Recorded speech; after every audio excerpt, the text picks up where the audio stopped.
నాగేశ్వరరావు గారు Janasena party senior నాయకులు మనతో చర్చలో పాల్గొంటున్నారు. ముందుగా రామకృష్ణ యాదవ్ గారు నమస్కారం. సార్ నమస్కారం సార్.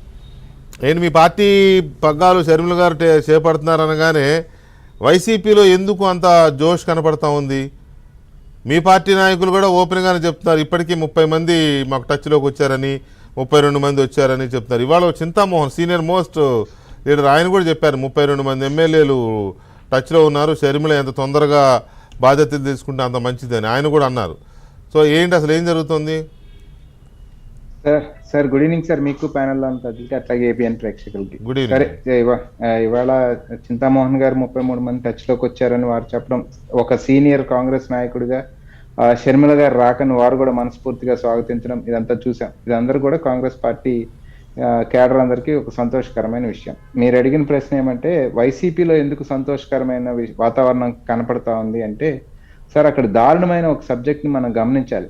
ఎస్, డెఫినెట్ గా వైసీపీ టికెట్ మీద పోటీ చేశారు, గెలిచారు. గెలిచిన తర్వాత ఈ 4.5 సంవత్సరాలు గడిచిన తర్వాత టికెట్ ఇవ్వని వారికి టికెట్ ఇవ్వను అని కూడా చెప్పి పక్కన పెట్టచ్చు. అటువంటిది వారిపైన ఒక ఇంకు ముద్ర జల్లి, ఇది పనికిరాడు ఇంక గెలవడు అని ఒక ముద్ర జల్లి అతన్ని ఎందుకు రాజకీయ జీవితాన్ని నాశనం చేసి పక్కన పెట్టే ఒక ప్రక్రియ కనపడతా ఉంది వెంకటకృష్ణ గారు మనం కానీ గమనిస్తే.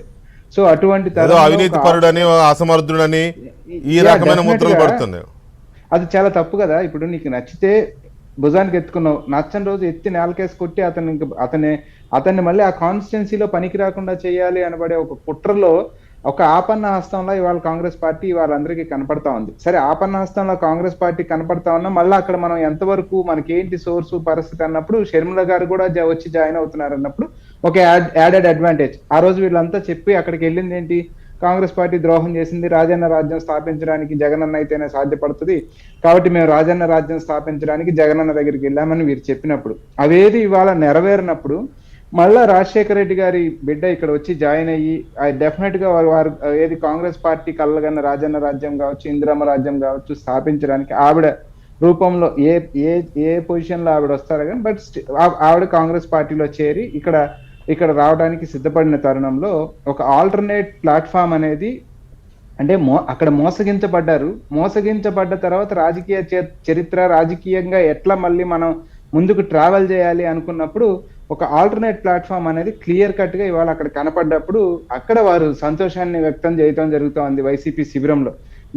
నాకు ఉన్న సమాచారం, నేను విన్న సమాచారం ప్రకారం కొంత హోల్డ్ లో కూడా పెట్టారు. అంటే గతంలో చాలా స్పీడ్ గా మార్చేసి ఈ తతంగం మొత్తం కూడా January 5th లోపు క్లోజ్ చేసేసి సంక్రాంతి నాటికి పూర్తి స్థాయిలో జోష్ లో వెళ్ళాలనుకున్న దాన్ని నిన్న చాలా లిమిటెడ్ గా 27 మందికే పరిమితం చేసి, ఎంపీలతో సహా 3 ఎంపీలు 27 మంది ఎమ్మెల్యేలతో అంతవరకు పరిమితం చేసి వాళ్ళ చర్చల్లో డిఫెన్స్ లో వైఎస్ఈపీ అధినాయకత్వం డిఫెన్స్ లో పడి ఏం చేద్దామనే ఒక ఆలోచనలో ఉన్నట్టుగా కూడా మనకి వినపడతా ఉంది. సో ఆ తరుణంలో ఈ జోష్ కనపడటానికి మనకి సరైన రీజన్ కనపడతా ఉంది వెంకటకృష్ణ గారు. So and at the same time ఇవాళ ప్రజలకు వివరించి చెప్పడానికి కూడా గతంలో యోబేరీలు నిర్వహించో లేకపోతే ఆయన ఇచ్చిన హామీలో చాలా తెలివిగా మేనిఫెస్టో మొత్తాన్ని కుదించేసి చిన్న మేనిఫెస్టో 4 లేఖలు రాసేసి మేము నెరవేర్చేసాం అంటున్నారు కానీ ఊరికి వాడకి ఒక హామీ ఇచ్చుకుంటూ పోయారు. ఇవన్నీ నెరవేర్చాల్సింది, అవన్నీ ఎవరి ద్వారా ఫిల్ఫిల్ అవ్వాలంటే ముఖ్యమంత్రి ద్వారా, గవర్నమెంట్ ద్వారా ఫిల్ఫిల్ అవ్వాల్సింది. ఆ తప్పులన్నింటినీ కూడా ఇవాళ ఎమ్మెల్యేల మీదకి నెట్టేసి ఎమ్మెల్యేలు ఇవేవి నెరవేర్చలేకపోయారు, వారు అసమర్థులు అంటున్న తరుణంలో సో ఆ ఎమ్మెల్యేలకి ఒక మంచి రూట్ దొరికింది.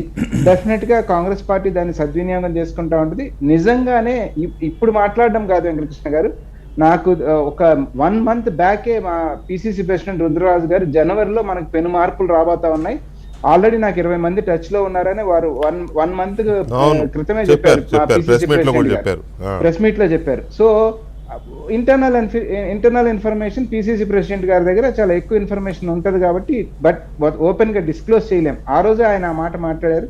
ఇవాళ మనకి అది నిజము అనేది క్లియర్ కట్ గా ప్రజలకు కానీ మనకు కానీ క్లియర్ కట్ గా కనపడుతున్న తరుణంలో not less than 50 members Congress party మా వాళ్ళని గతంలో మా దగ్గర రాజకీయం చేసి మా దగ్గర రాజకీయ స్కూల్లో ట్రైన్ అయిన వాళ్ళని మళ్ళీ మా దగ్గరికి రాబోతున్నారు అనేది కాంగ్రెస్ క్యాడర్ మొత్తానికి ఒక సంతోషకరమైన వార్తగా కనపడతా ఉంది.